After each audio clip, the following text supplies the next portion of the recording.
بيوتنا مليانة مشاكل ليه؟ لأن الرجل لم يستطع أن يسوس المرأة.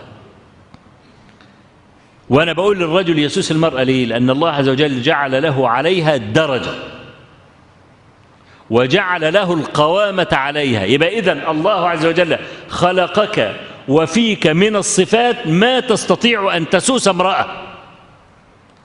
كونك مش عارف تسوس المرأة ده عيب عندك، لأن الله عز وجل لا يعطيك صلاحيات إلا وخلق فيك صفة تناسب هذه الصلاحية. وإلا يبقى كلفك ما لا تطيق، أن يأمرك بشيء وليس لك صلاحية فيه، وده كلام غير صحيح. ما فسد بيت أو ما يفسد الجسد إلا من الرأس. يبقى الرجل لم يستطع أن يسوس المرأة. أي امرأة في الدنيا يمكن أن تساس، أي امرأة في الدنيا يمكن أن تساس، إن شاء الله تكون فتكات. أرجو بس أنا ما أقصد يعني فتكات، ما أقصدش يعني واحدة معينة عشان مفيش حد في الصور إن أنا ألمز الاسم ولا حاجة، لا، يعني إحنا فتكات عرف عندنا كده اللي هي إيه؟ اللي هي البلدوزر، يعني يدخل على طول كده يزحفك يعني. لا، حتى لو هي كده يستطيع الرجل أن يسوسها. يسوسها بإيه؟ يسوسها بالأخلاق، بالحلم، يتجاوز عن جهالتها. ما تاخدوش بقى العزة ويبرم شنباته ويقول الشنب ده أنا مربيه ليه؟ ها؟ عشان امرأتك؟ لا، كلما كنت حليما، كلما كنت يسيرا معها ماشي. ممكن المرأة تقول ساعات كلام من انفعالها لا تضبطه ويكون كلاما مهينا في ظاهره، وهي لا تقصد الإهانة، عدها لها. يعني مثلا لما الراجل الفلاح اللي دخل على مراته زعلان، مالك يا ابو فلان؟ قال لها الحمار مال. قالت له مال يا اخويا؟ دخلتك علينا ب100 حمار. ها؟ طب ده يعني ايه؟ يعني هو 100 حمار في بعض؟ ما هو الحق قد يعتريه سوء تعبير. يعني تريد أن تقول شيئا لكن غير مدربة على الكلام، فممكن تقلب اللي يقلب معاها الكلام. يعني احنا عندنا مثلا العسل اسمه ايه؟ شهد. خلاص؟ واسمه أيضا قيء الزنابير، لأن النحلة بتطلع العسل من بقها، وأي حاجة بتطلع من البق اسمه إيه؟ اسمه قيء. خلاص؟ فقيء الزنابير ده اللي هو العسل، واللفظ الثاني اسمه إيه؟ شهد. في فرق بينهم الاثنين؟ فرق السماء والأرض. أنا لما أقول لك كل شهد غير لما أقول لك كل قيء. ها؟ يعني زي ما يكون واحد بيقول واحد اتفضل، وبعدين واحد تاني بيقول له اطفح. طيب ما هو الشهد هو قيء الزنابير، ما الاثنين زي بعض. ها؟ لكن الحق قد يعتريه سوء تعبير، فهي عايزة تقول لكن أخطأت. طالما أنا عارف أن إنسانة مؤدبة ومحترمة وعشرتي معها تدل على وفائها والكلام دوت، أو أتجاوز عن المسألة. من استطاع أن يسوس المرأة استطاع أن يحكم دولة. خدها كده قانون: من استطاع أن يسوس المرأة يستطيع أن يسوس دولة. ليه؟ لأن الرسول عليه الصلاة والسلام قال كما في الصحيح: إن المرأة لا تستقيم لك على طريقة. عندها خطط. ها؟ 4 2 4، ها؟ 3 4 5، 1 2 6. بتنوع في طرق اللعب. ها؟ إن المرأة لا تستقيم لك على طريقة. خلاص فهمناها من النبي عليه الصلاة والسلام. وإن المرأة خلقت من ضلع، وإن أعوج الضلع أعلاه، فإن ذهبت تقيمه كسرته، وإن تركته ظل على عوج فاقبلوهن على عوج. إذن كمال خلقتها في اعوجاجها، لو اتعدلت تكره.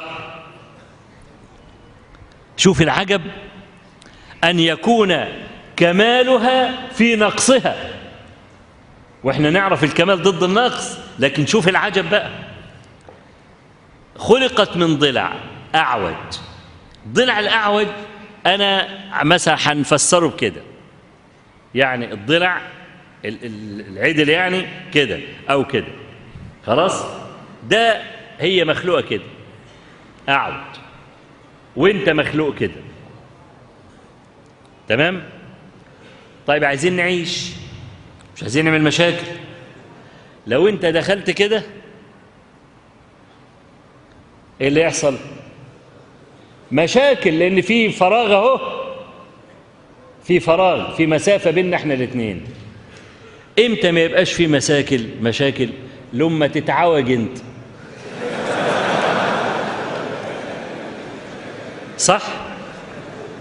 لانك انت لو عملت كده ما تنفعش، هيبقى في مسافة وفي مشاكل وبتاع الكلام ده. يبقى انت ايه اللي تتعوج كده؟ اول ما تتعوج كده يبقى ايه، حضرنا على بعض اهو، بقينا ايه، حاجة واحدة، صح؟ يبقى اللي المفروض يتعوج مين؟ الراجل، لان هو الست معوجة خلقة، ها؟ انت اللي تتعوج. طب تتعوج ازاي بقى؟ انك انت من فضلك ما تبرمش شنباتك وانت بتعامل المرأة، لا، كن رحيما. انتوا عارفين طبعا حديث اللي هو عند احمد وغيره في مسابقة النبي صلى الله عليه وسلم عائشة. ممكن واحد فينا يعمل القصة دي؟ لا سيما لو كل ما دقنه تطول بقى، ومراته تقول له مثلا ادي احنا لوحدنا في الساحل الشمالي، يلا نجري قبال بعض، يقول له انت اتهبلتي ولا ايه؟ ها؟ ما يعملهاش. يعني كتير منا ما يعملهاش. ليه؟ لا يعني شايف كده عيب. لا، النبي صلى الله عليه وسلم فعلها لما قال للجيش تقدموا وهما الاثنين بقوا لوحدهم، قال لها تعالي أسابقك. وكانت عائشة أنت عارف متزوجة وصغيرة سن 9 سنوات، وكانت جارية حديثة السن تأكل العلقة من الطعام ولم تحمل اللحم، يعني مش بدينة يعني. فجريوا قبل بعض، سبقته، قالت فتركني حتى حملت اللحم ونسيت. وفي غزوة من الغزوات قال لها تعالي أسابقك، نسيت خالص القصة وحملت اللحم بقت بدينة. قالت فسابقته فسبقني، فجعل يضحك ويقول هذه بتلك، كده واحد واحد. ده ايه ده؟ ما هذا الخلق؟ والمرأة كل ما تأثيرها بالجميل تكون طوع بنانك والبيت يستقر. يقول لعائشة إني لأعلم غضبك من رضاك. ده غضبه هو الذي يضرها مش العكس.